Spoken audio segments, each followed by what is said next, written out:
A long syringe pierced into her arm. The nurse started the IV carelessly, but Anna said her arm really hurt. The nurse thought she was just being difficult. She said it's normal for an IV to sting a little, so Anna asked for several different nurses, but they all said the same thing. I was the only one who reacted differently. When I heard she was in pain, I immediately went to get a children's needle. I removed the big one and inserted the new one at her wrist. Her arm stopped hurting right away, but my way of doing things wasn't appreciated. They said I cared too much about the patients and slowed down everyone's work. So the head nurse took their advice and transferred me to a special department the next day, the psychiatric ward. The rules there were strict. No jewelry during shifts. Shoes couldn't have laces. The doorknobs and door gaps were specially modified. There weren't even any curtains, so the psychiatric ward was always the first to greet the morning. On my first day at the new job, I ran into a serious problem. This woman clearly wasn't mentally ill, but her mother had her sent here anyway. Admission required 2 family signatures, but her mother signed both names herself.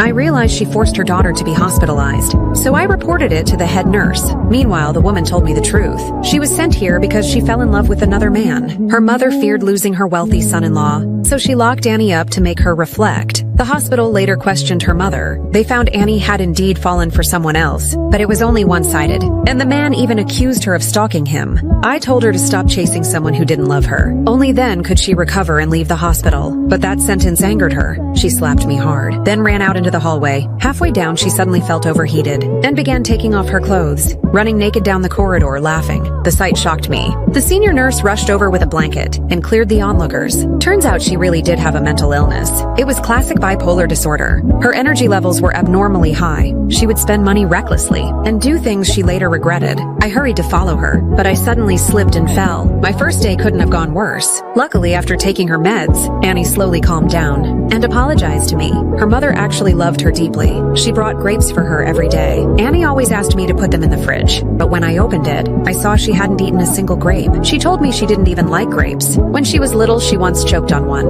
but her mother always thought grapes were her favorite fruit. Her whole life was arranged by her mother. That's what drove her mental breakdown. With the head nurse's guidance, Annie finally stood up to her mother. She had obeyed her all her life and lost herself in the process. She wasn't as happy as her mother promised. Instead, she became seriously ill. Annie decided from that moment on, she would live by her own will. She threw away the grapes she hated and refused to see her mother. Her mother paced outside the ward anxiously. After my comfort, she finally realized her mistake. This time she didn't bring grapes, but a mix of all kinds of fruits. Now Annie could eat what she truly liked and live the life she truly wanted. Her mother's love never faded. It just changed the way it was shown. And I realized something too. Helping others is one of the greatest joys in life.